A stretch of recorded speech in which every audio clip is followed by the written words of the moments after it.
Hello everybody, in this video I'll be showing you how to easily connect your wallet to the core blockchain. I'll first be showing you how to connect with the Rabby wallet. This is so simple. All you do is come to the Rabby wallet, go to the bottom right, click on the network, search up core, and yeah, it does have our old logo, but that is the core network. Once that's selected, you are all connected just like that. If you have to add a custom network on wallets like MetaMask, it's a little more complicated, so stick with me. But just open up MetaMask or whatever wallet you're using. Find out where you have to add a custom network on MetaMask. It's in the top left. Then click on Add a Custom Network. All this information that you need is going to be linked in the blog below. Don't try to just copy it off the screen. Go to the blog and go just copy and paste all the different information. Okay, so this is what it should look like after you copy and paste in all the information. Then just click on Save at the bottom. And then core blockchain was added, as you can see. Then click on the top left, and there it is right there.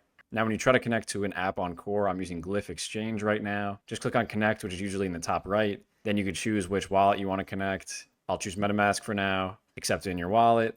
And just like that, you are connected to an app on Core. If you have any questions, I'll leave them below, but I hope that was a good tutorial. I'll see you guys all in the next video.